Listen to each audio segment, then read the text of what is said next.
아침 일찍 캠퍼스를 걷다 보면 아직 하루가 본격적으로 시작되기 전에 대학을 만날 수 있습니다. 강의실 불이 하나둘 켜지고 연구실 문이 조용히 열리며 학생들은 각자의 하루를 준비합니다. 그 풍경 속에서 저는 문득 이런 생각을 하게 됩니다. 이 다양한 사람들이 모여있는 이 공간을 우리는 왜, 그리고 어떻게 우리라고 부를 수 있을까? 총장으로서 여러 결정의 순간을 마주하다 보면 대학은 하나의 목소리로 움직이지 않는다는 사실을 매번 확인하게 됩니다. 어떤 사안에는 분명하게 동의하는 이들이 있고 또 다른 이들은 같은 사안을 두고 우려와 반대를 표합니다. 그리고 상당수는 그 사이에서 조용히 지켜봅니다. 대략 일부는 동의하고 일부는 반대하며 그리고 또 일부는 무관심하다고 말할 수 있는 이 구조는 어쩌면 낯설기보다 오히려 자연스러운 모습일지도 모릅니다. 한 번은 한 학생이 제게 이런 질문을 던진 적이 있습니다. 총장님, 이렇게 생각이 다른데도 우리는 정말 우리라고 말할 수 있나요? 그 질문은 단순했지만 쉽게 답하기 어려운 것이었습니다. 우리는 흔히 우리라는 말을 같은 생각, 같은 방향을 전제로 사용할 때가 많기 때문입니다. 그러나 대학이라는 공간에서 그 전제는 애초에 성립하기 어렵습니다. 우리라는 말을 조금 더 들여다보면 그 의미는 생각보다 깊습니다. 한국어에서 우리는 단순한 복수형 대명사를 넘어 관계적 정체성을 드러내는 표현으로 이해됩니다.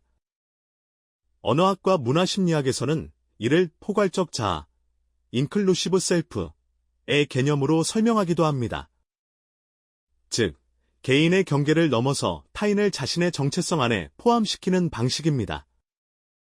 서구 언어에서 마이라고 표현할 대상을 한국어에서는 우리라고 말하는 경우가 많은 것도 이 때문입니다.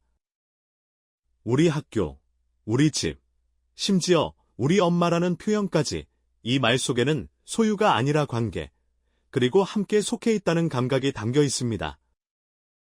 이러한 관점에서 본다면 우리는 같은 생각을 가진 사람들의 집합이라기보다 서로 다른 존재들을 하나의 관계망으로 묶어주는 언어적, 문화적 장치라고 할 수 있습니다.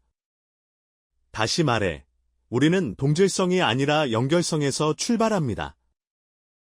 그렇다면 지금 우리의 대학을 다시 바라볼 수 있습니다. 동의하는 일부는 변화를 이끄는 힘이 되고 반대하는 일부는 그 변화가 놓치고 있는 지점을 드러내는 역할을 합니다. 그리고 무관심한 일부는 아직 표현되지 않은 가능성으로 남아 있습니다.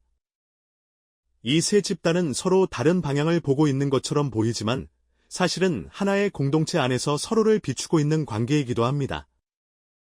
중요한 것은 이 차이를 줄이는 것이 아니라 이 차이 속에서도 관계를 유지하려는 의지입니다.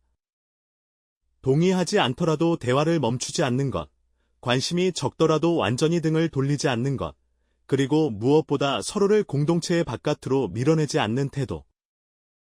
저는 이것이 우리를 유지하는 가장 현실적인 방식이라고 생각합니다. 대학은 본질적으로 다양한 생각이 공존하는 공간입니다.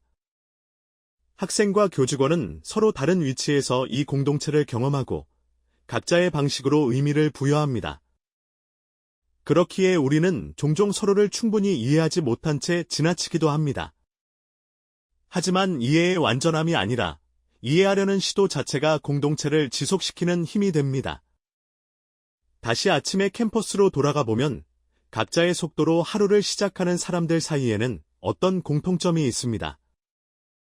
그것은 같은 생각이 아니라 같은 공간을 공유하고 있다는 사실입니다. 그리고 바로 그 지점에서 우리는 시작됩니다. 저는 우리가 완벽하게 하나가 되기를 바라지 않습니다. 대신 서로 다름을 인정하면서도 이 공동체를 함께 만들어가려는 의지가 지속되기를 바랍니다.